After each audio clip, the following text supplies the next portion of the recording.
Okay, we're ready to start. Thank you, everyone, joining us in the room. To those joining us online, welcome, everyone. We're here to talk about public procurement, realizing the potential of public procurement for supporting agroecological farmers. So I'm aware it's the last session of a very intensive 2 days. So we'll do our best to keep the energy levels up because this is an important theme. It has been mentioned on several occasions in the many sessions I've been at. And I was just talking to Holly next to me about the floods and the hundreds more houses and fields that are flooded this morning. If this is not a sign of climate change, what is it? So it's a powerful reminder of why we're all here. So my name is Sofia Parent. I'm head of local action at Sustain. And for those of you who don't know Sustain, we're an alliance of over 100 food and farming organizations working at a national level to improve our food and farming system. And I'm also involved in the Sustainable Food Places program, bringing together a powerful network of 95 food partnerships all over the country. And a few colleagues of mine are here in the audience with pink badges. Feel free to speak to them as well. So, and we've helped ORFC to curate some of the sessions in this room. If you were here for some of the sessions, they're more policy focused. We talked about everything from changing the narrative to understanding how agribusiness is lobbying and exerting their power. So really interesting sessions. So why are we talking about procurement today? It's a huge amount of money that the UK public sector spends buying food every year. It's £2.4 billion on food for schools, for hospitals, for prisons, for care homes, government agencies. This is taxpayers' money that should result in the best food possible for our children, for vulnerable people in hospitals, that it should be the best food from the best agroecological farms around the country. Unfortunately, we know that's not happening at the speed we want to happen. There's been efforts a bit all around the country, but it's not happening at the speed it should happen. There's many challenges, and we're not going to shy away from those challenges. We'll discuss some of them here. So just a quick poll to see who is in the room. How many of you are working on the demand side of things? So you might be in a public sector organization trying to source more local sustainable food into your operations. Anyone? From a council, hospital? 2 shy hands over there. 3, okay. How many of you are producers interested in exploring this avenue? Interesting. So a lot more producers than those demanding food. How many of you are interested in knowing more or are in a local network capacity? Okay, that's the majority. So I hope this helps to set the scene and to pitch your presentations, because what we're going to have here today is a very brief introduction from our brilliant panel of speakers who will all give us their perspective on the theme, and they all have slightly different perspectives, but I hope they're complementary and hit all the important spots. And then we're going to have time for questions and answers from the audience here and from those joining online. So I would like to introduce the first panelist, Kelly Parsons. She's from the University of Cambridge. You will help set the scene in terms of the opportunities and challenges on public procurement. So Kelly has a particular focus on policy processes and governance structures, and her efforts are around achieving more connected policy making in food. So Kelly, the floor is yours. Brief introduction, please. I have to use this. Yes, please. Do I have to turn it on? Do I have to turn it on? No. Okay. I'm going to be juggling 3 things, so bear with me. Right. There we go.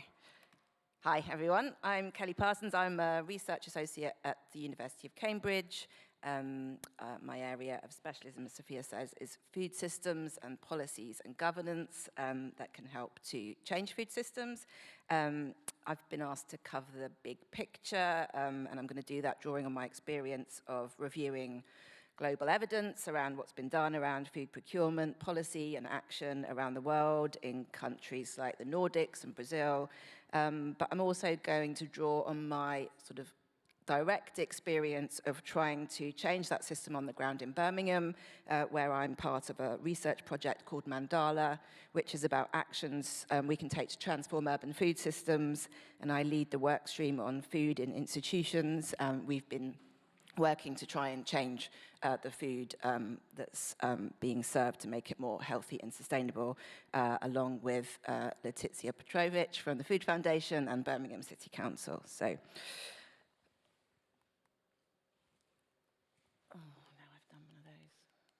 No. There we go. So I'm going to use some pictures to demonstrate this big picture idea of, and just rehearse a bit about why public sector food procurement is seen as such an opportunity, and it has been for many years. And I'm going to present it through a systems lens, because that's the kind of work I do. So theoretically, procurement represents a really important leverage point in the food system, which, if we act on it, could have wide-ranging ripple effects, which actually transform rather than just tweak the system that we've got at the moment. I think you'd be hard-pressed to find another policy lever which could have has this potential to kind of make these ripples upstream and downstream. So what this image shows is that if you make changes around kind of food retail and food service, it has the potential to ripple upstream in terms of the kind of requirements it can make on processing, which can change the processing supply, on farming in terms of the types of markets that are available and the types of produce that has a market, but also downstream in terms of people's eating habits and their preferences and so on. And, you know, there is some evidence around the world to show that these things happen. It can also ripple into the private sector, so changes that are demanded through public sector procurement can then change supply chains, which then mean that they change in the private sector as well.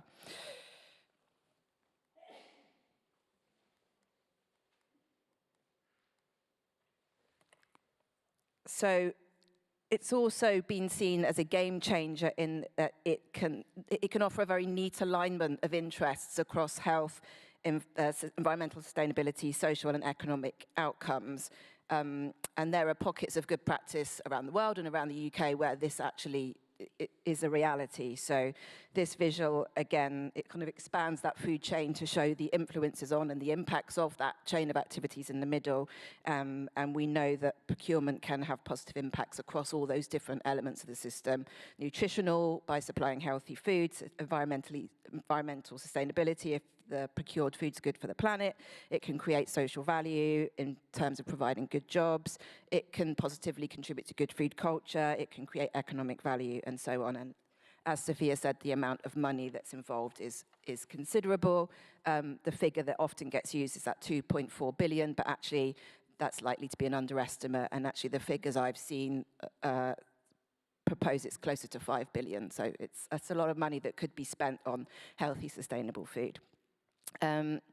So that's the opportunity. That's the kind of the opportunity that's so alluring, and why, you know, this has been such an interesting policy instrument for so long, and why so many people have kind of worked for many years to try and make it work.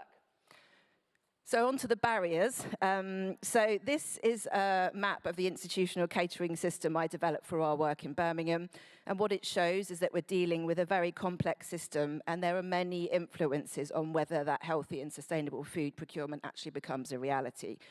Influences around the governance that's in place to support it, the supply and who has a route to market, for example, around the procurement and what's specified and procured, what happens in terms of the catering, in terms of the facilities or the skills and the knowledge of the caterers, and then what happens in terms of the take-up of the meal provision when it actually gets onto the plate in the school, in the hospital, or wherever that may be. So there are a lot of different people and a lot of different departments involved in this middle bit, in particular around procuring the food, and this makes it a really difficult system to understand, let alone to change, because it's not always clear who actually has the power to do what, and the people who are working procurement don't necessarily know about food, and the people who are working in food don't necessarily know about how procurement works. And so there's a lot of time that we've spent trying to kind of unpick just even how the governance in a hospital works around who buys the food and who decides what's on the plate and so forth. So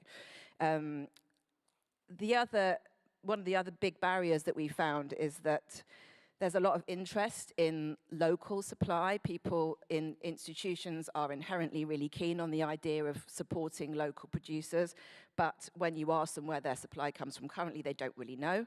They want to know, but they don't really know how to find out. They a lot of it is outsourced. It's a contract caterer, and they might outsource it to a catering supplier, and therefore there's just not really a good trail to see what's actually happening at the moment. And the other issue, as Sarah mentioned in the last session, Sarah Pullen, is that we just don't have a good idea of what supply is available to Birmingham to be able to link it in anyway.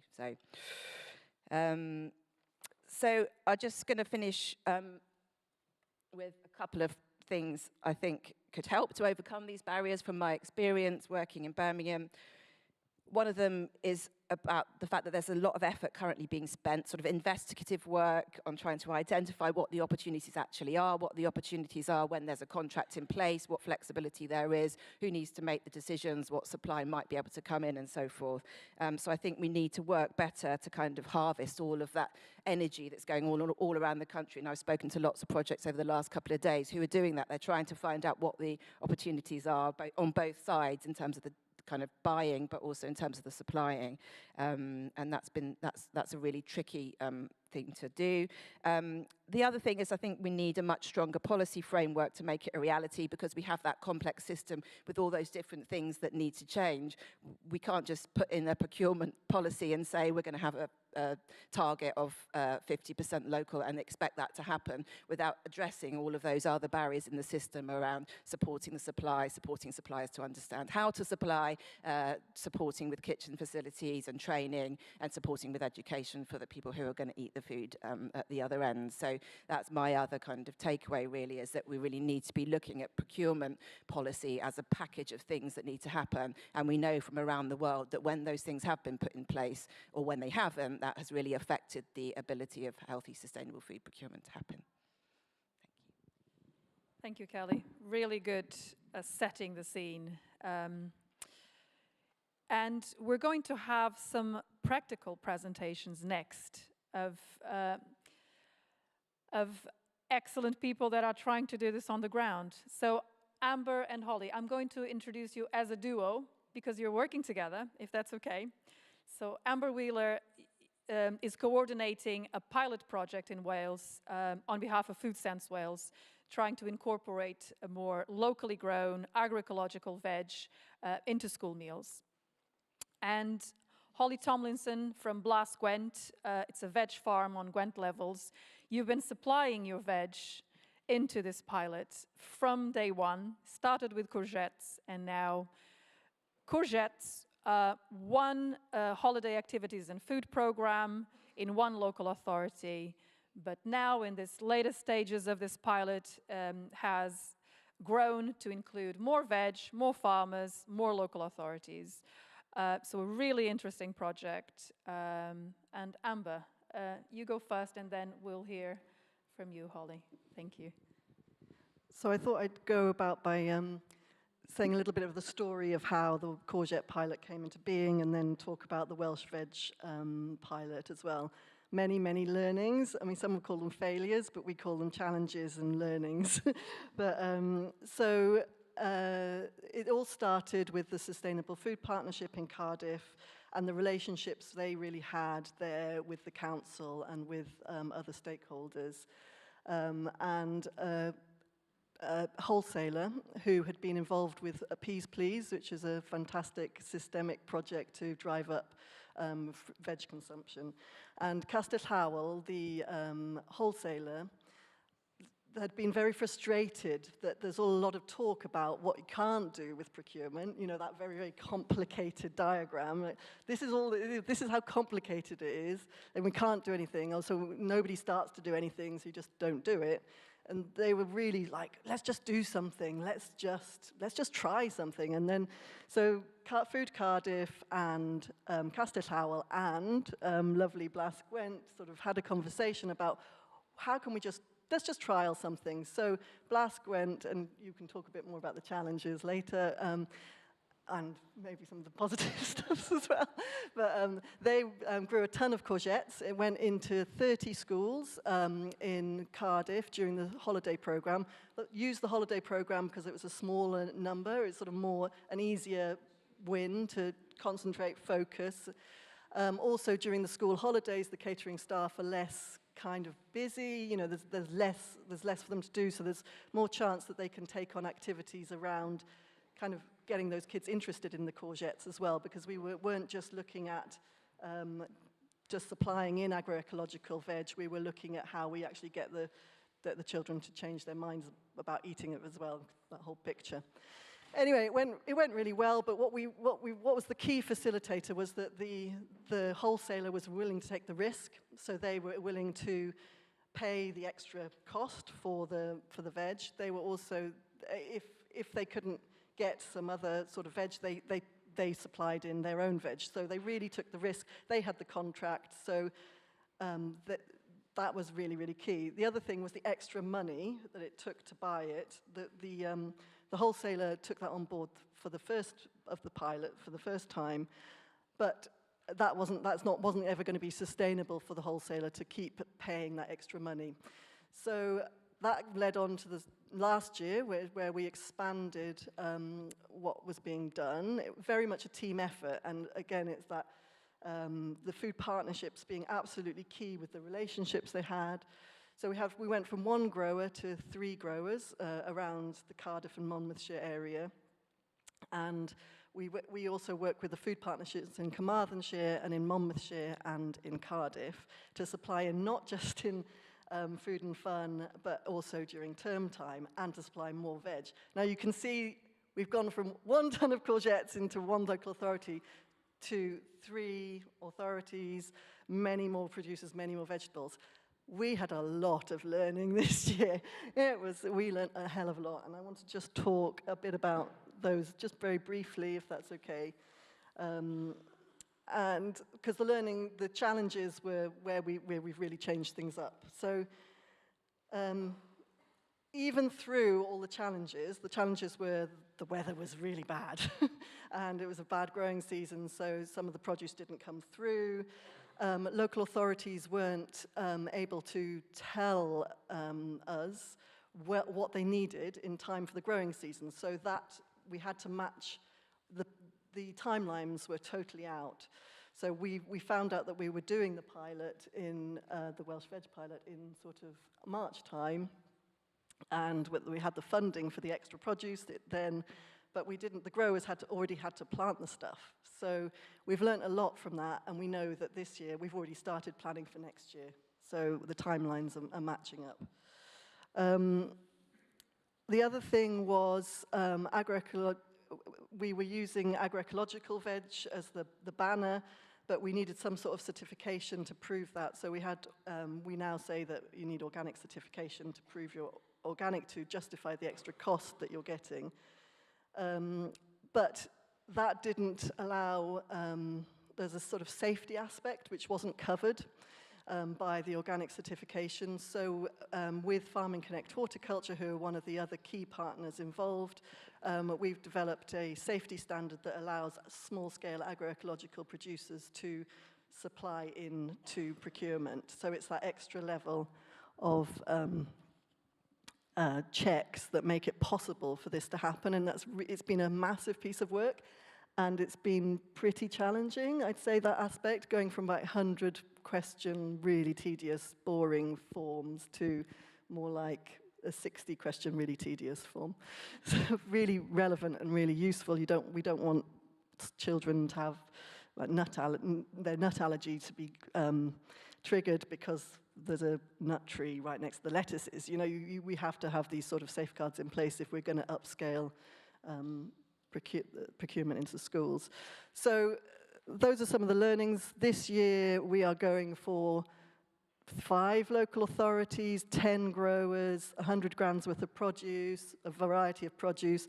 We've met with local authorities and with growers, and we've matched up the veg that local authorities want with what growers want. We had this workshop where we had local authorities on one side, we had growers on one side. They said we had pictures like, which veg do you which veg do you want to grow, which veg do you want to buy, and then we brought those 2 groups together. That was a really effective process, and we came up with a list of about 10 vegetables that we're now are being planted in. Well, the seeds will be coming in, being bought very soon. Do you want to speak about? Thank you.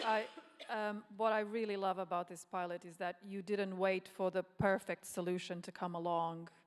'Cause sometimes we say it's too complicated and we need dynamic procurement and we don't start it, but you have. And you've grown your pilot, and it's now 5 local authority areas. Well, we're hoping for 5. You're hoping for 5, yeah. I mean, we have one problem in that the contracts aren't all with our wholesaler we're working with, and so we have to wait for those contracts to come up. So we've just had to go ahead. We've got the funding, so we just have to say, we're going to guarantee that we will buy that produce. And that's another thing, the growers need the guarantee that that produce is going to be bought. But because we've got the money in the pilot, we can provide that assurance whilst we're developing the systems we need for it to show it works. Excellent. Holly, give us your perspective as a producer. Okay, great. Sophia had asked for a few photos, and unfortunately I wasn't able to get any to her. So I'm just going to start with everyone picturing a almost perfectly rectangular, flat, very waterlogged field that had been cut for hay for decades and recently fly grazed with more horses than it could manage. And that was what so me and my husband and business partner, John O'Hughes, took over about 2 years ago. And so shortly after that, I think within about 2 months, we had the meeting with Casa Howell and Food Sense Wales and Food Cardiff. And it was straight in because we wanted to do the pilot in that summer. But even at that point in, I think it was April, we still, Casa Howell still weren't certain. They hadn't got sign-off yet about doing it. And they were saying, oh, don't spend any money yet because we don't know. But we obviously knew that if we didn't buy any seeds, there wouldn't be any crops by the summer. So went ahead and took the risk of just having an excessive number of courgettes without any market. But fortunately, it paid off. And that was, we were starting out. So we had previously been based at a different farm up in North Wales called Tyddon Teg, which is a cooperative. Jono had about 8 years farming and growing there. I'd been doing some of the sort of more business support side. But actually, we both underestimated the challenge of completely starting from scratch, including like no infrastructure, no market, and no fertility history on the land. So that was a big challenge. But actually, the first year, things worked out really well for this pilot. And because we didn't already have a market, and actually there's very few farms around Cardiff, very few veg farms around Cardiff anyway, and the ones that were already had oversubscribed veg boxes. So they didn't have the excess to go to sell into public procurement. So actually we were very well placed to take up that opportunity. The first question we had was what price should we charge? And because we were just completely starting out, we didn't really have any idea what would be a fair price. So we just went with the Soil Association's published wholesale organic price. We'd initially thought about charging a lower price. And then when we thought about it, we thought, this is a pilot. We can't, the responsibility is on us to make sure that this can be done by other farms. And if we had gone with a lower price, then that might have meant actually we were underpaying ourselves, and it would have given the wrong impression that it would be affordable. The other thing was it's just transparent. And it meant, we could just say, look, this is what the market average is for organic wholesale. We can justify it without having to do like excessive numbers of calculations of our labor and input costs. In terms of motivations, as well as obviously the benefit of having a market there, we really wanted to have organic vegetables for people who wouldn't normally get organic vegetables. And so school procurement's a really good way of doing that. And it was great for us that Costello were prepared to pay the difference. And it was quite a substantial difference. It's more than twice as much that they would paying us for than what they'd normally pay. But then that has led to the expanded pilot, which is now getting public funding. So that, again, was something that paid off. In terms of the challenges, so the first challenge was this kind of mismatch of expectations that Sophia and Kelly mentioned, which, in terms of the time frame, that we just had to make that jump. Obviously, it was fine, but it's not necessarily in the procurement managers or even wholesalers' mind as to what the time delay between when you have to prepare to grow something and when something's ordered. They're used to buying it on the market already produced. That's not something they need to think about. Another was the admin. Now, actually, working with a wholesaler was a really good solution to what would be a far bigger admin burden if we had tried to supply schools directly. To be honest, I don't think we could have done it. So it took an enormous amount away in terms of that work. There's even things like you have to have a CRB check for the delivery driver going to the school and such like. The standards that Amber mentioned, that was a big challenge. Fortunately, Jono was doing all of that work, so I can't talk about the detail, but I know he was getting quite frustrated with it. But Demented, I think. yeah.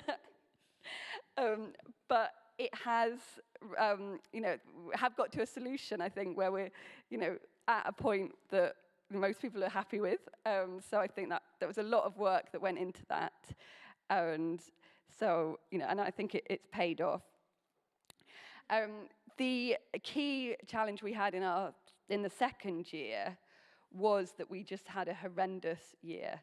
So much of what we planted just didn't grow. I mean, we planted about 600 squash plants, of which we had about 5 that were viable in the end.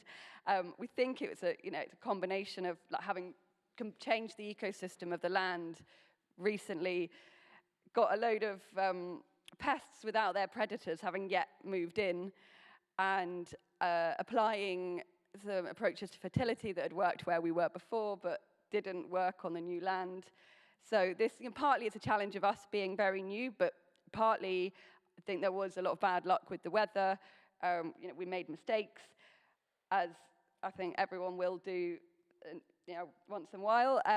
But what was really fortunate was that we now had other farms. So the project didn't fail on account of our poor harvest. The other two were able to supply a lot more variety than we were, and that really took the pressure off. And actually, although some people might think, oh, I'd like the exclusive contract on this, that would be great, I get more money. I think certainly like the value of sharing the risk and sharing the responsibility of providing that food really paid off, and we're looking forward to next year having even more growers in the mix.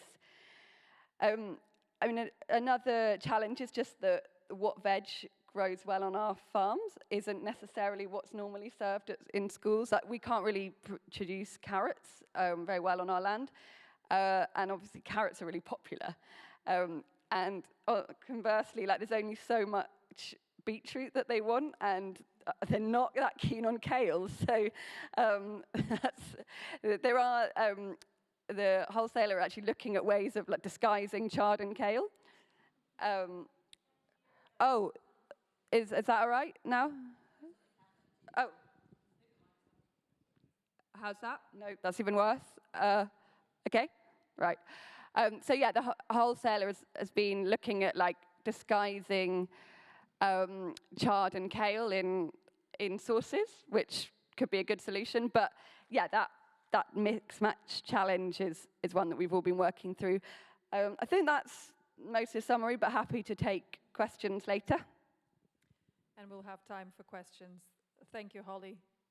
I think that's a very powerful reminder that when you try things differently, producers actually take on a lot of risk, and we shouldn't underestimate that.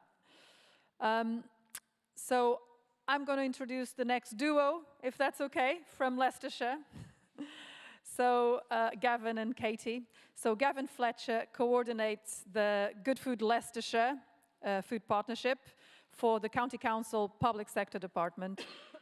So Gavin is going to talk to us a little bit about the evidence that you've been putting together to justify transforming public procurement in Leicestershire, and also an overview of the challenges that the local authority is facing because you have this vision for the transformation, but a bit more the practical side of those challenges.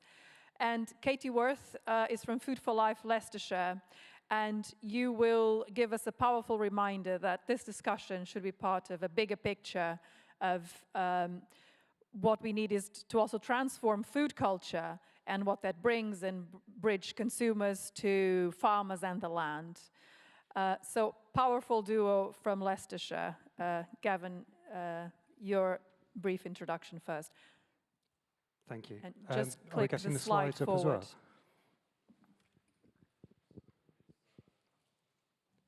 Thank you. Yeah, so I'm Gavin Fletcher, as Sophia said. So I work in the Public Health Department, and we also commission the Food for Life programme. So part of the coordination of the food partnership is really, it works hand in hand with Food for Life in schools. It's really important that we have such a long-running programme in schools, and obviously Katie's going to touch on that. So we've been members of Sustainable Food Places since 2019, and our engagement has, that was a quick slide, wasn't it? Our engagement has covered a huge number of partners across the county, but we've engaged a lot with the farming community, working with partners such as the NFU, the Allerton Project, which is a land and farming research institute in Leicestershire. We've done a lot of storytelling to try and help people to understand what farmers grow in Leicestershire, how they grow, some of the great practice that goes on in the county. And we've also engaged a lot with our local agricultural college, Brooksby College. They run a Regen Ag degree, and they've been brilliant in supporting us, and they've been really, well, they're just brilliant. So what we've been doing in Leicestershire is we've been trying to focus on making the case for procuring more regenerative produce from local farmers. And where I'd really like us to get to is where procurers and farmers are working collaboratively. So we know there's a relationship between the two, so that the farmers understand what we're trying to get out of the food that we procure, and the procurers understand what they're buying. And that bit's really important because I think we've already reflected on this previously and in previous sessions. Procurers are experts in procuring, and farmers are experts in growing. And actually, we need to try and find a way of helping people to understand what differences can be made from procuring differently. And so in trying to make the case What I've been trying to do in the County Council is get people to understand the wider impacts that we can get from procuring from high standard local farming. So we brought some consultants in, and they looked at how we could just try and understand what some of those wider impacts are. We've declared a climate and nature emergency, and so corporately, we've got some really strong corporate commitments on the climate, but that doesn't necessarily flow through into our procurement processes yet. So this piece of work that you can see on screen looked at the difference in carbon emissions from some specific ingredients. So we took the business as usual emissions as the UK average, and then we worked with some local farmers, and the consultants worked them through a carbon calculator to understand what their carbon emissions per kilogram of product were. And so these are the numbers that you can see on screen for a local regen farmer. His beef is fully regen, his lamb is in conversion, or it was at the time of doing this. And so you can see the difference in the numbers on the screen. It's a really small sample size. We didn't have much money, so we could only go so far. But as an indication of the impact that could be had, this can now go into conversations with my environment colleagues. We can take it through our corporate groups, talking about how we're working towards our corporate commitments, and hopefully we can start talking about how we therefore build some of this into our procurement going forwards. The consultants then started looking at what a process might be to get to more regenerative school meals. So how do we go from business as usual to more high standard local produce within our school meals? I should say, for context, I should have said this earlier, we produce 30,000 meals a day, and we spend probably about £1.5 million on fresh produce a year. So there's a lot that we could be doing with local producers. So on the left-hand side of this is kind of the processy bits. So what sort of standards would we want to put in place? How do we link in with Food for Life served here? We previously held gold Food for Life served here. That dropped off through COVID, but we're still committed to working within that framework. But clearly there's more that would need to be done alongside that framework, because it doesn't cover everything that I think we'd want to see. Obviously farmers need to input into that as well. There needs to be some kind of a system, whether that's a dynamic purchasing system or working within existing suppliers is still to be seen. And then obviously we need to find a way of baselining carbon and biodiversity, and understanding how farmers can report in their impacts. And then on the right-hand side is obviously that market engagement. So where are the farmers? What are they producing? We've already done some of that, but we need to do a lot more. We also need to talk about prices. We need to understand if there's going to be a price difference. Some studies have shown that there doesn't need to be, but then that depends on whether we're going through existing supply chains or just creating a much more direct relationship for purchasing. And there's that yellow box on the right-hand side, which is about discussions with existing suppliers. The understanding of what their impacts are now is, there's not much detail there. There's lots of nice words, but it's not very transparent, and trying to get some kind of a baseline about what the current impact is of the food that we buy is really difficult, which is why we use the UK average as our business as usual, because we couldn't get any of that detailed information. There's a final big red box that says "but" in it. So all of this work was started a while back. As I said, we used to have Food for Life served here. There's kind of a triple problem going on at the moment. Obviously, the catering department have seen price inflation with food, school budgets have been squeezed, and council budgets have been squeezed.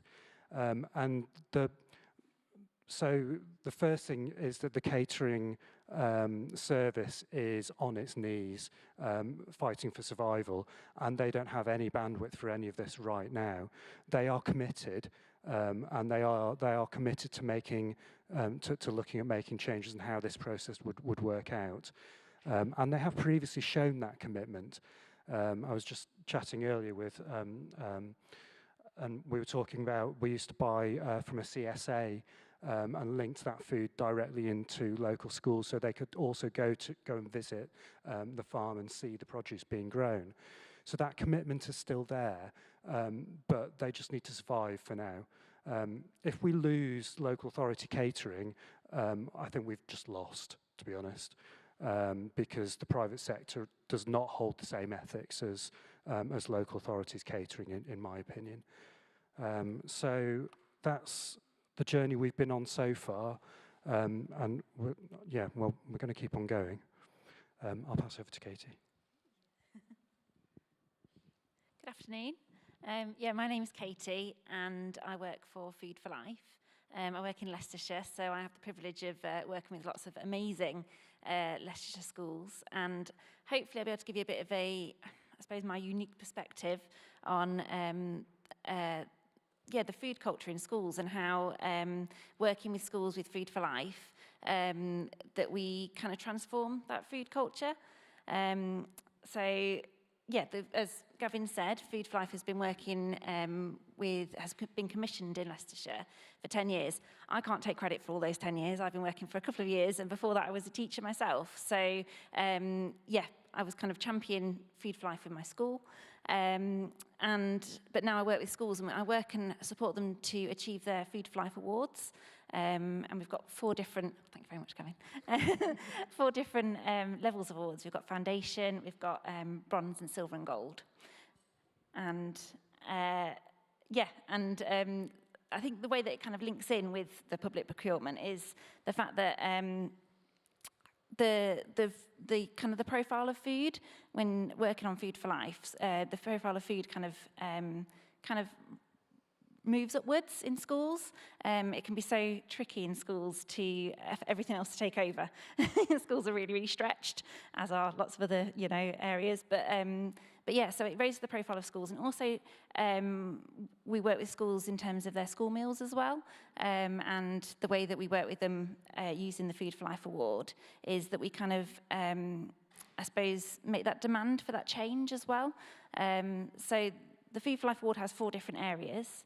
The first area that Gavin mentioned already was the Food for Life served here area. We look at the food quality of the school meals, and part of our, without going into too much detail about every single criteria, but part of it is we look at how much of the school meals are freshly prepared, and also how much is locally sourced. We also look into the organic spend as well.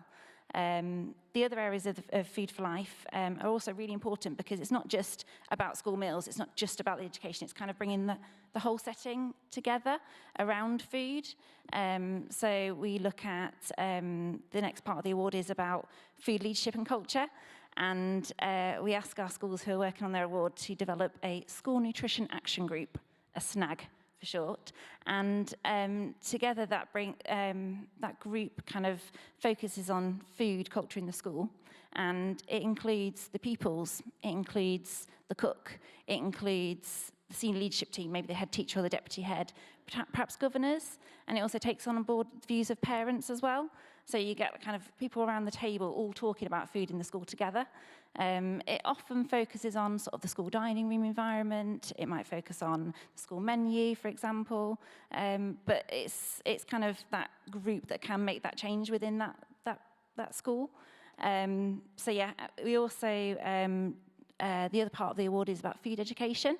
Really encouraging teachers and training teachers to include growing and cooking on the curriculum, but more than that as well. So looking at soil health as part of the curriculum, looking at what does it mean to be organic and have a go at using those organic practices in their school garden, looking at biodiversity and how to promote that as well, because children are really interested in that. There's a real kind of excitement about that too. And in my experience of teaching, I've never had to ask children twice, would you like to go outside and do some gardening, or would you like to have a go at cooking these, for example. So yeah, and then the final part of the Food for Life Award that we work on with schools is community and partnerships. So that's looking kind of having that kind of idea about how to transform in the school, but then those ripple effects going out into the community as well, so to the parents and the families, and perhaps the community centres. It looks different in every single school, but yeah, that's kind of what Food for Life is doing in Leicestershire. I hope that's a good sum up.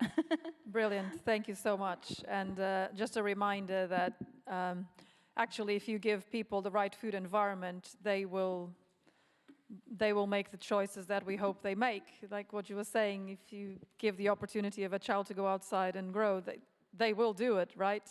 It's just when they don't have those opportunities, or people are not able to do the right choices in the high street, for example, choosing what food they want to eat.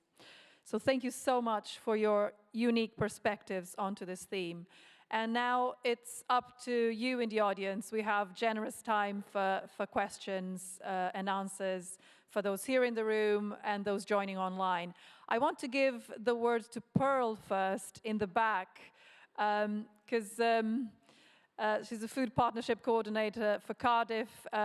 She's in the program for, she was in the program for this panel, but deferred to Amber. So Pearl at the back there. If you want to add to the discussion, and if you have any questions. Thank you. Yeah. Hi, everyone. I'm Pearl. Sorry you didn't get me on the panel, but you got the wonderful Amber and Holly instead of me. Not too many reflections to add. I actually, something that I think cropped up from a few of you was the role of local authority catering services. So I know in Cardiff we have a local authority catering service rather than a private contracted company. You mentioned the same, Gavin. I don't know about Birmingham as well. But if so, what role has that played in being able to do these sorts of projects?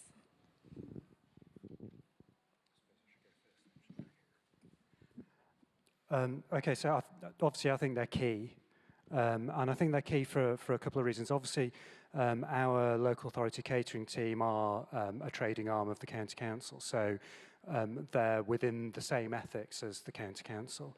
The County Council has, as I said before, climate and nature emergency commitments. It also has a commitment towards the rural economy, and obviously various sort of social commitments as well. And so really, the catering team, those ethics should flow into that catering team and should inform the procurement decisions that are taken. They don't necessarily always, but I think that they are starting to feature. Obviously, as various sort of carbon neutral, net zero action plans start coming into being, they're starting to pick off different aspects of procurement within that. So food is starting to feature a lot more across the board. But yeah, I think they're imperative really, and trying to find a way of making sure that they survive is the most important thing. As I said, if we lose them, then I don't know what we do, to be honest. Yeah, so.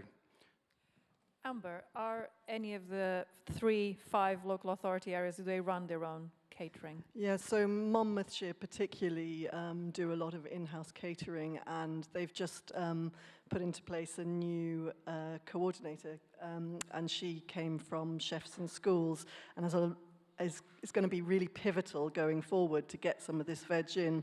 So she's come in and she's looked at all the different kitchens and the stresses that those catering staff are under, and they're immense, and she knows she's got a big challenge. So the first thing she says is like, we can't do anything really in terms of changing the menus this year. We can get some agroecological produce in for the same sorts of products, same sort of veg that they're already got on the menus, but they are the catering staff are so stretched that really that's what we can do right now, and we can then work on seasonal menu changes going forward. Just to give a very specific example, all of the broccoli in Monmouthshire is coming in frozen from the Netherlands. So it's a very easy prep for kitchen staff. So it just comes in and it's just put in, and is basically no cooking. So if you then have local broccoli coming in that needs prepping, that's extra time and extra resource, and you have to factor all of that in. So we're working with Costello to have some of that prep done pre getting into the kitchen. So we know that we have to do that by talking to the catering manager and by talking to her. So we make it easier a step back in order to make that happen. But yeah, they're really important. Just to add to that, some of the chefs that are cooking the food are brilliantly enthusiastic, and we've had some amazing conversations with particularly Brian, our catering development chef. He is so keen to work with local produce. He's been working with us on a bean meals project, which is a great research project looking at UK grown pulses going into school meals, and he loves working with them. He's been really excited about changing the menu, and they were also really good in working with the CSA that I talked about that happened before COVID. They worked with them to shape the menu before the growing season, so that the CSA could then grow, so that the menu reflected what the CSA could grow, and that flexibility, I think, is another really important part. Thank you. Do anyone else wants to say something to this point? Yeah, I was just going to say, we work with schools that are in-house catered, like you mentioned, schools that are local authority catered, and schools that are catered by companies, external companies as well.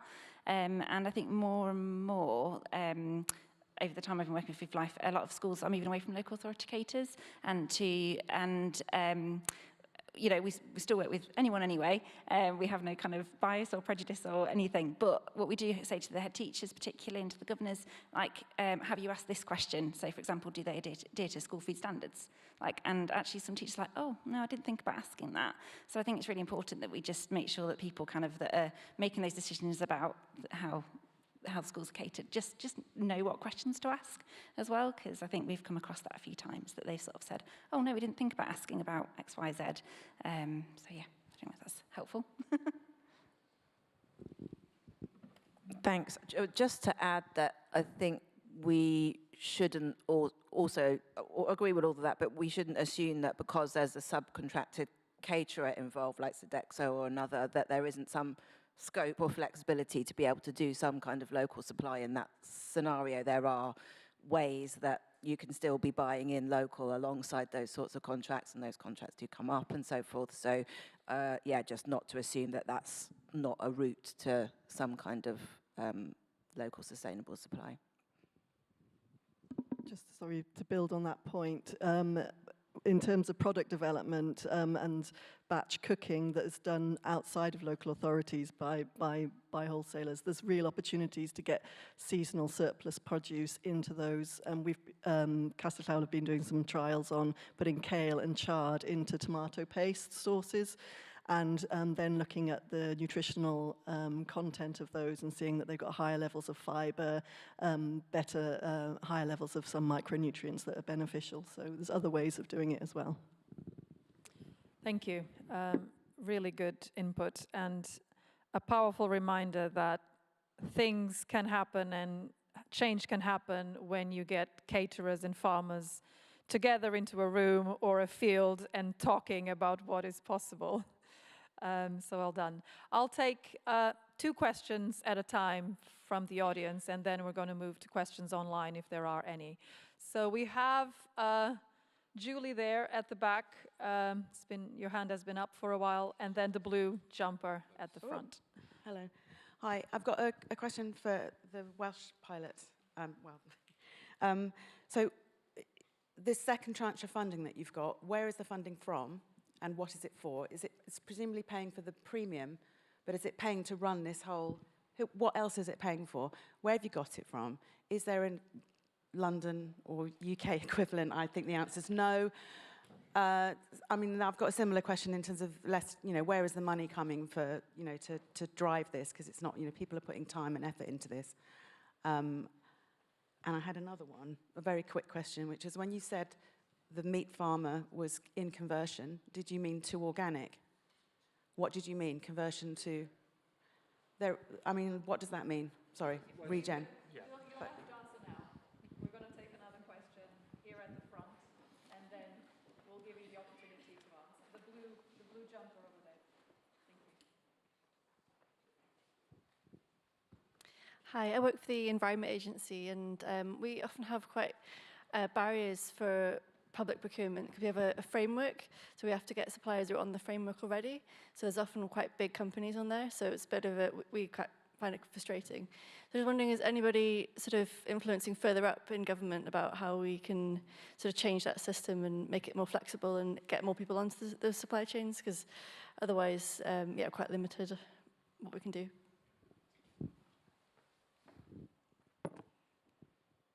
So we have 3 questions from the audience. I think, shall we start with the Welsh pilot? Then we go on to the conversion. Yes, so sorry, I should have said. The second phase of the pilot was funded by Welsh Government through a pot called Foundation for Building Foundational Economy. So, I mean, really good strategically that Welsh Government have put that funding out there, so it means that we can do this sort of work. The funding was for what we're calling the Sustainable Supply Chain Investment Scheme money, which is the difference between what local authorities usually buy their veg for, the conventional cost, and the agroecological cost, or organic average wholesale price from last year. So that's a big bit of the fundings for that. And then there's also some funding in there for the action research element, which is kind of integral, so that we're monitoring as we go along, and then we have a report at the end that we can tell everybody else about it. So there's the courgette pilot report, which is out there, and then the Welsh veg pilot results really won't come through till next year when we've had a full year, and we've got the learnings from last year and the full year of this year to come through. And in terms of other funding that's out there, Julie, I think you're involved in bridging the gap, and we're hoping for next year to get some funding through bridging the gap, which is something that Sustain are highly involved with. Just one other thing in the Welsh context is that it came in at the same time as the introduction of universal free school meals.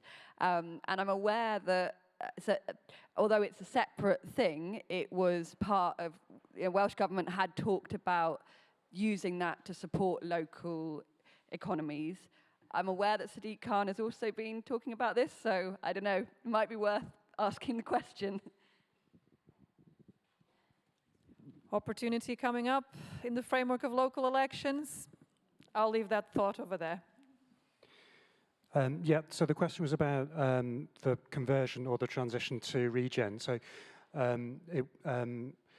there's normally, I think, a 3 or 4 year sort of period where when farmers are going from traditional farming to regenerative farming, it just takes a while to go from one to the other, from what I understand, but somebody might argue with me. I'm seeing one person nodding, so good. The funding aspect, so Food for Life Commission and the food systems work is all funded through public health. And the piece of work that I referenced, the consultants who we brought in, again, that was paid through public health. There is going to be a report with more information than that, so we also looked at veg and dairy with some local farmers. So all of that will be in the report, along with a lot more detail. Was there anything else? We have the last question. Oh, yeah. Would anyone like to address it? Which was how we're getting messages nationally.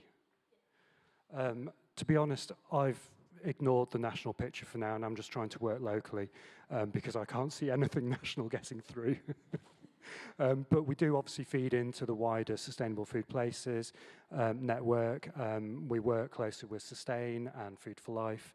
And so obviously anything that we do that can feed into that national picture, hopefully it'll help.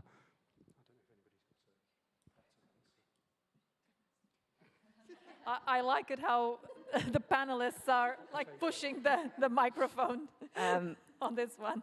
I think you asked about frameworks as well, which is, I mean, that's just a kind of world of, you know, difficulty that we've been trying to understand. My understanding is that you are able to be flexible with those frameworks, and there is scope to be able to buy off frameworks and to change those frameworks, but maybe that's different in different places.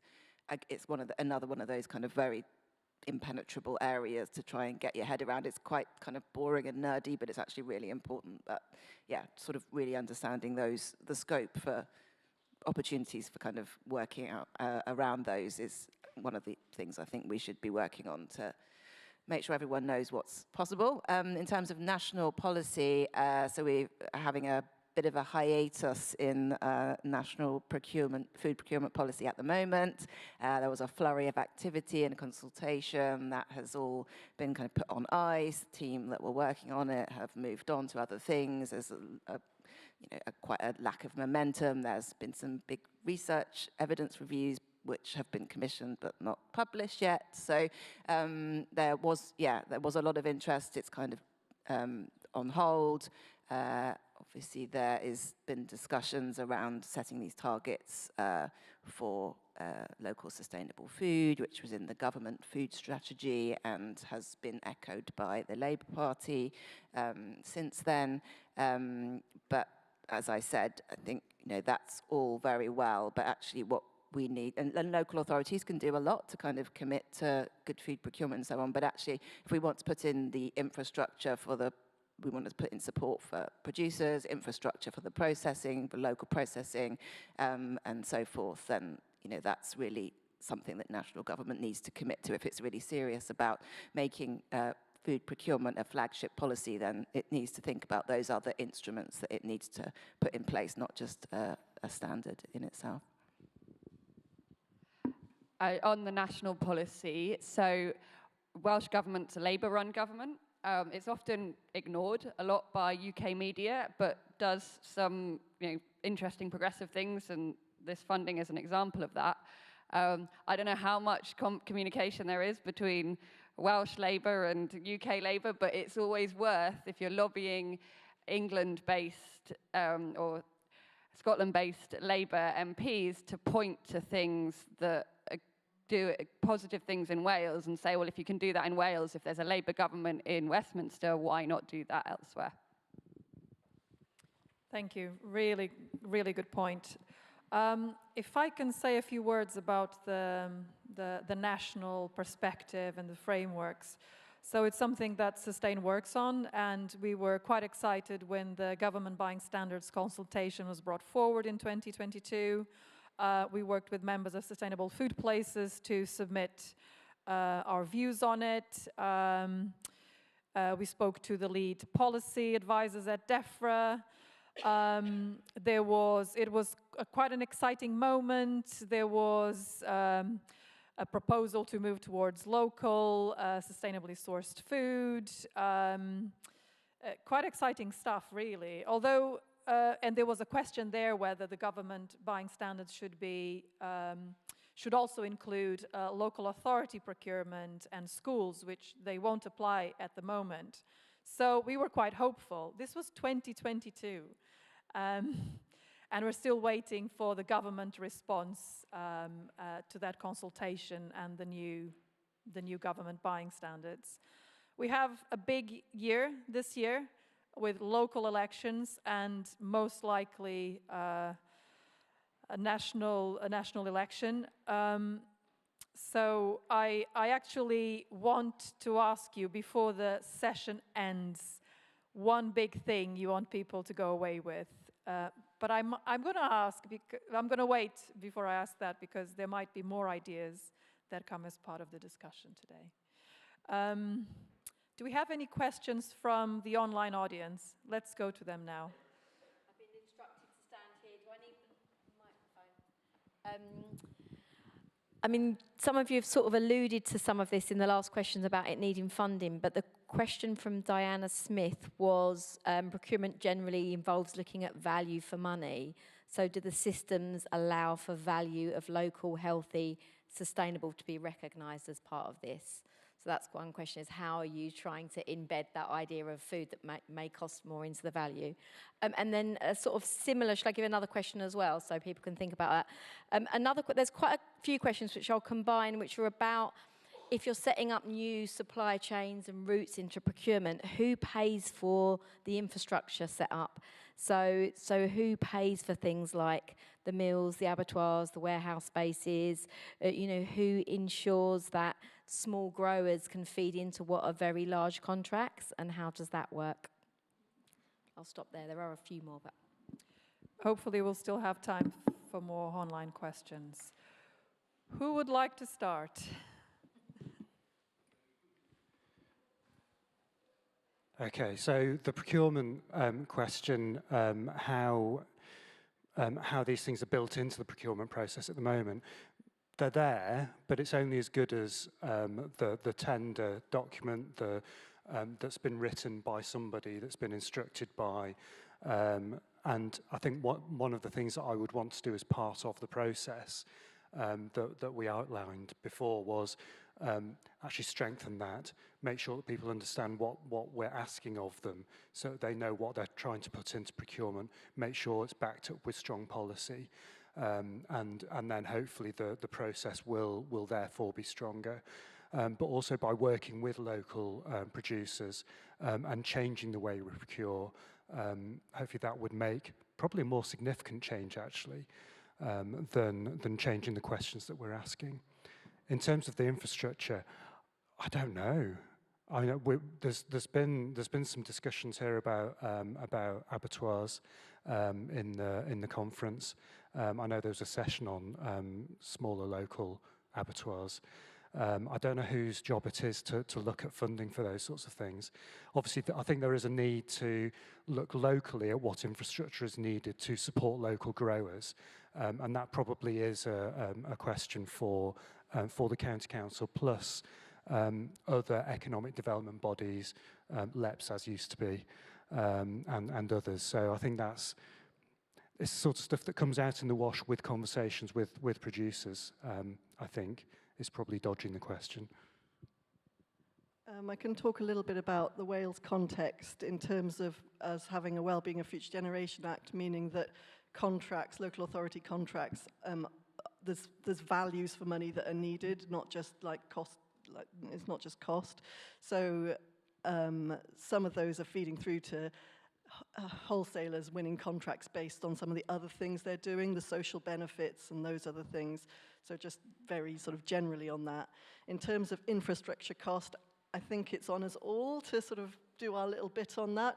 So within our team of who's doing this is the growers, it's the wholesalers, it's the local authorities, it's the sustainable food partnerships, it's the researchers, we're all in this together. And so we have some money that we've managed to hodgepodge together from those different pots for infrastructure, for growers, in like things like processing, for really flexible. It needs to be really flexible because each grower will have their different needs. So like maybe salad washing, or it might be polytunnel for certain growers. We recognise that it's a barrier, and we have to put some money into that infrastructure as well. Yeah, really, really good questions and more food for thought here. And a reminder about the importance of the Future Generations Act and the policy framework in Scotland, and a reminder that a few years back, we were all quite excited with the prospect of a food strategy for England that didn't materialize, or not to the extent of our expectations. So I think one of the main calls in our Sustainable Food Places movement, and we still believe this is necessary, is the idea that every nation should have a food strategy and every local area should have a food plan and a partnership in place. I think we're getting close to the food plan and partnership in every place. We know many of you heard, the food strategy in Birmingham being presented and mentioned several times. A lot of other local authority areas are coming up with their food strategies, but we do need this overarching framework at a national level. In terms of, who pays for the infrastructure, it's a big conundrum. This needs investment. Otherwise, it's not going to happen. And interestingly, Sustain did a bit of research in 2022 with 2 regions in East Sussex and Lancashire. And we produced a report called A Tale of Two Counties, where we looked precisely at what kind of infrastructure would be needed to realize some of these ambitions. And on the back of that, the North Lancashire Food Partnership actually worked with a local authority as part of the Shared Prosperity Fund, and they got a bit of funding to set up a new food hub and to grow an existing CSA farm and to build a bit of that extra infrastructure needed to grow this at scale. We actually proposed a food hubs pilot to DEFRA last year to test some of the setting up pilots at a regional level. That still didn't get anywhere, but we're hopeful. Let's take some more questions from the audience. Let's go on to this side now. The shirt at the back, the checkered shirt at the back, and then the other gentleman slightly at the front. Checkered shirts work then, thank you. Gavin, you said you dodged the question. You felt you dodged the question, but I don't think you did. Infrastructure really does need to be local authority. I think now going forward, if it's local procurement, you've got to look at local infrastructure put in by the county council. And I'm speaking as a livestock farmer. Don't overlook the livestock sector. If you're putting in for a food hub, I would grow some balls and put in for an abattoir while you're at it. Because then you will get your agroecological farmers on board with it, because at the moment, I'm sat here down in Oxfordshire running a beef herd. I can't send a beef animal to any abattoir within 2 hours of the farm. And that's 6 weeks to book that animal in as well. And then on top of that, they won't cut and process it for me. It's got to come back to a local butcher's. Local butchers in Oxford will not be able to access, they're not able to access local meat. Never mind about the local council. Can I just ask you a question? Why having local facilities, why does that necessitate it being done by the local authority? Why couldn't national level government invest in those things locally? Well, maybe national government invest, but what I'm saying is there's nothing on a county level. I recently moved down from Staffordshire, and up in Staffordshire, within 40 minutes, I had access to 4 or 5 abattoirs. So on that basis, the school kids in Stoke-on-Trent have actually got better access to fresh agroecological beef and lamb than the school kids in Oxford. And socially, you've got 2 very different cities there. There's a lot of wealth down here, different to what's up in Staffordshire. Just an observation there, but Gavin, you hit the nail on the head. You didn't dodge the question. There's a responsibility there that needs to be grabbed, and it does, and it's got to be done by local authorities, I feel. I think the question is then, where should that responsibility sit? And I think there's maybe a deficit. We can't hear you if you're not using the microphone. You're talking about planning a food hub. Everybody's, you've all talked very rosily about market gardens and plants and growers going into a food hub system, but you've actually overlooked the livestock sector completely. So if you're planning a food hub, include the livestock sector. Thank you. We had another question from the gentleman 2 rows. Oh. Yeah. Thank you. Thank you. Jimmy from Pasture for Life. I had 2 questions, if I may. First one was, we heard you talk very briefly about dynamic food procurement, and I was interested to hear a practitioner view of where you see it fitting in now and in the near future. And then I also had a question about milk, which I know was mentioned briefly, I think by Gavin. All the evidence strongly suggests that, the published research that milk particularly from animals that have only grazed pasture, is very, very nutrient dense. And it seems to me that milk, particularly because it doesn't need processing when you get to the school, for example, could be a wonderful way of getting nutrition into school children if it's the right sort of milk. And I was keen to hear views on, I suppose, barriers to that happening. Thanks. Yeah, milk is an interesting one. We've had some interesting discussions internally about milk because we've got, we're in Leicestershire, we've got loads of dairy farmers, and they can all, obviously they can all, some of them can pasteurize their milk, but none of them can skim the milk or semi-skim the milk. And we buy semi-skimmed milk, and there's a school food standard that talks about milk and the fat content of milk. Now, yes, I can see the hands in front of the faces. I can see the despair. I'm still trying to get to the end point of the conversation where somebody says, no, we can't buy whole milk. Nobody said we can't buy whole milk yet. They've just pointed me at the school food standards. So that there's kind of a weird thing, and I don't quite know where the truth lies at the moment. I'm trying to figure it out. So if anybody's got an answer, then I'd like to hear it, because it would remove one of the barriers. There's lots of barriers, but it would remove one of them to buying local milk. Yeah. Oh, and the nutrient density thing is, yeah, I've heard that as well. And again, it would be another string to the bow. Price is always going to be a thing, but nutrient density. Also, buying milk in a returnable churn rather than a load of little plastic bottles would also be another bonus.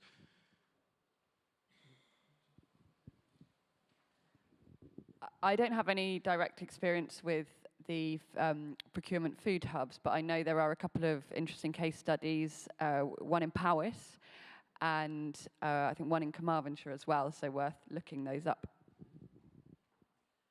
The dynamic procurement question, would anyone like to say anything about dynamic procurement?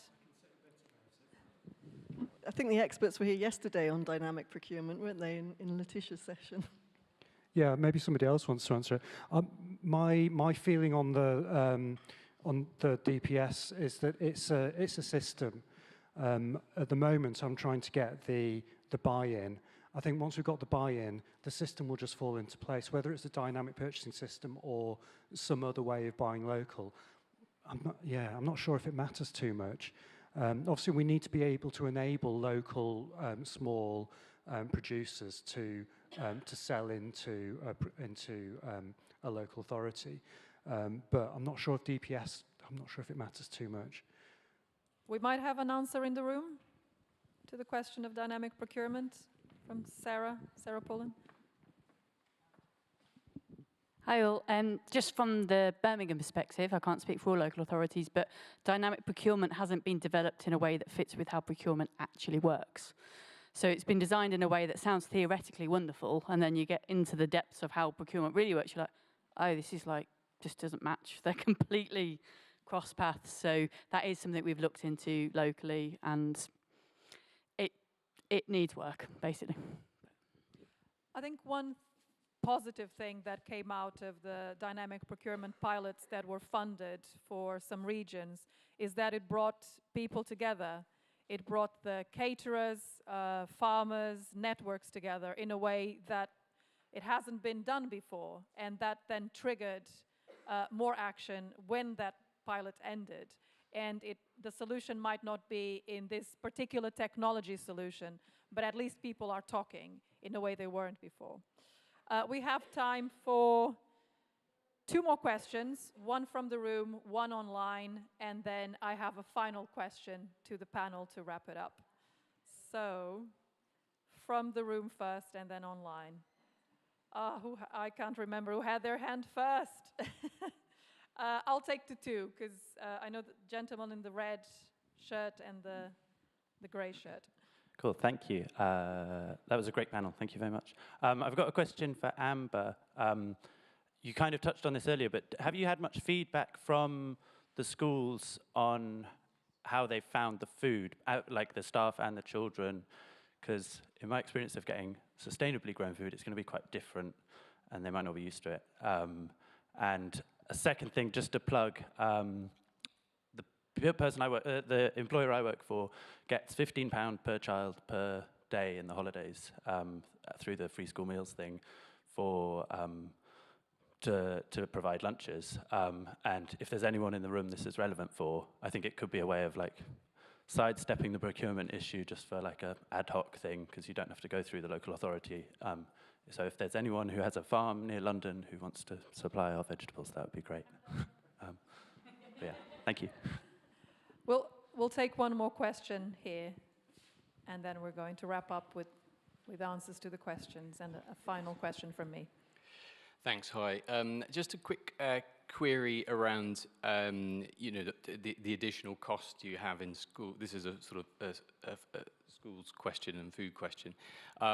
Just an example, in Mouassatu in the south of France, they've managed to, in one municipality, they've managed to prove that moving to agroecological food supply for all their primary schools and creches has not cost any more. And the way they've done that is through significant reduced food waste. And the food waste is partly just because there's a lot of conversations going on between the grower and the supplier, and also because there's a very proactive way of growers and cooks talking through that food with the children and having that in their curriculum. But that's been running for a long time, won a lot of awards as well. So it's just interesting, you could be looking at those sort of sides of, cost savings. Yes, Amber, if you could answer to the first question. Yeah, it's hugely important that the education piece goes, or not just the education piece, but the trial and encouragement goes alongside, and that's what we found with the courgette pilot.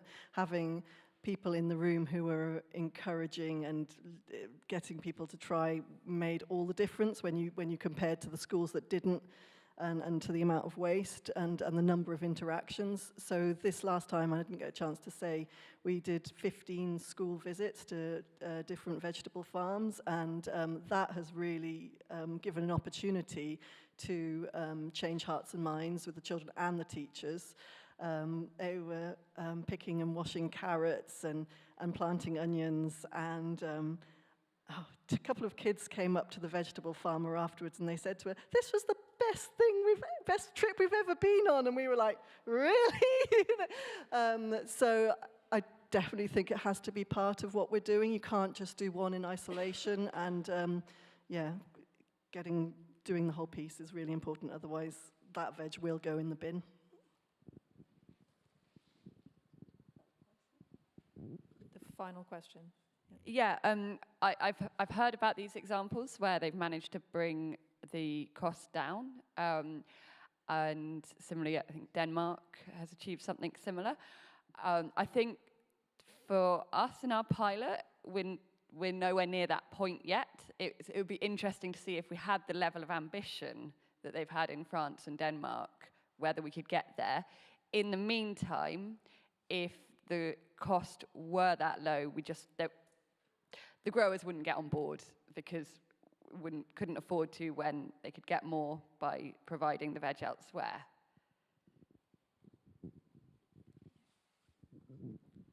Yeah, just following on from what you were saying about the children and the education that goes behind where the vegetables come from. Our Food for Life Awards programme encourages farm visits, and also the children growing their own, and it's a case of, I guess, connecting them with their food and where their food comes from, and kind of giving the value of the food as well. So children growing their own carrots and then selling them at their school market and being like, well, how much would you price this bunch of carrots for? At least £10, because it took me all this and time to do that. And it's getting that perspective for the children as well. I think Gary might be able to answer a bit more about food waste in terms of between growers and cooks, but in schools, again, another part of our awards is that the children work with the caterer about food waste in schools. And so we have some schools who literally put in a meter stick into their bin every day and take a photograph and check how much school waste, food waste there are. And then that's then fed back as part of the SNAG, the School Nutrition Action Group. And then they talk about how, you know, on Tuesday we had that meal and actually it wasn't very popular, so let's change the menu. You know, that really quite practical, hands-on, but I'm not quite sure about I don't know how that can answer between the grower and that side of things. That's helpful. Yeah, no, and that's really important. The education bit is obviously the bit that is where the magic happens. Obviously, the thing is that the caterers pay for the food and the schools pay for the disposal. So that sort of, then that direct relationship is obviously split. There is no relationship between the waste and the buying of the food. So you can't necessarily make that economic crossover. But as we get more education of kids, as we, I suppose as we move further through with more sensible procurement, then that should start to play more of a role, I think. And it'd be good to see if we can pick up that example and use it. If I just could say something quickly about the examples from other countries, because I was connected to EU-funded program called Food Shift, and Denmark was part of that project. And for the whole Copenhagen city region, now they have the target of 90% organic in school meals. And the way they achieved this was that overall target framed the whole thing. But then the way they achieved this was they had to serve less meat in order to fund better meat. They introduced professional development for caterers, so they revolutionized the kitchens, and they introduced a kitchen accreditation, and they brought the whole catering staff with them, because the trick was to have the equipment and the knowledge to cook from scratch, because you can do a lot of savings cooking from scratch, especially if you prepare vegetables that you buy in bulk, if you do bread from scratch, etc. So hope this was useful. Can I just add to that I think there is definitely potentially a correlation between being able to reduce the ingredients cost and increase the staff costs. So, but potentially that needs a bit of investment up front in the staff before you realise the kind of inverse relationship between those things. So in Denmark, they invested in conversion training for the staff, and likewise elsewhere I've heard examples in universities. Here they've had to invest initially extra money to pay for the costs of staff training and extra staff, and then they've kind of gained that back later when they've been able to reduce the ingredients costs. But it's, yeah, a little bit of investment up front I think is important. Yes, very important reminder. We're into the last 3 minutes, so this is my question. It's a big year, local elections, national elections. We have a brilliant panel of experts and people doing the doing. What is one thing you want people to take away? There might be candidates in the audience. There might be people that are going to speak to their candidates. What is the one thing that you recommend people to take away? I'm going to start with this side of the panel with you, Kelly, if that's okay, and then move. So you have 30 seconds, 1 minute. Okay, so one very practical thing. Thank you. One very practical thing, I think, which doesn't cost any money, is to convene the different people in a particular context who work on the procurement, the catering, the producing, and so forth, to kind of help them to understand each other. I think, you know, that's been proven to be really important ingredient in successful projects in elsewhere. In terms of kind of bigger policy picture, I would say we really should be advocating for a less simplistic, more multi-pronged approach, and with recognition that successful projects overseas have taken many years to get to the point that they are now. So it needs a long-term approach, investment, and lots of kind of policy support rather than just very individual silver bullet kind of instruments. You can pass around the microphone. I think the thing that we need to do is keep the noise up around school meals.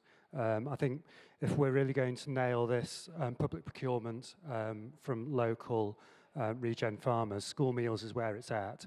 And I think we just need to keep the noise up on how we increase the spend on school meals, how we improve the responsibility that people need to, that organisations need to pay to local and high standard products. And we need to increase the availability of school meals to more kids. I think we just need to keep the noise up. There's loads of brilliant organisations making that noise, so everybody just needs to tie into School Food Matters and Sustain and SFP and all of those lovely people. I think by making like the transformation of school food culture a priority, I think you can really impact that demand for change. I think it kind of the education of the children, but also how that then can impact sort of wider communities to understand the value of food. I think we need to just say that local food procurement is possible, and it brings many benefits. And look for the doors that are slightly open and just try it out. Don't necessarily start big. If you're in a local authority, just start somewhere and move on from there and look for the positives and not the negatives. And sustainable food partnerships are particularly useful because they have the relationships already. They've sorted out a lot of the hard stuff. They know, who to work with and where the doors are open. So they are facilitators of this kind of work by the nature of the relationships they hold. And my message for policymakers is, if you want to simultaneously support sustainable farming and food production, and support access to nutritious, sustainably produced food for all children, then focusing on investing in school meals and the sustainable procurement is an excellent way to do it, and it's really good value for money. Thank you. What a masterclass. Thank you to all our panelists. It's been an excellent discussion. Thank you to the organizers, to the tech team at the back. Paddy,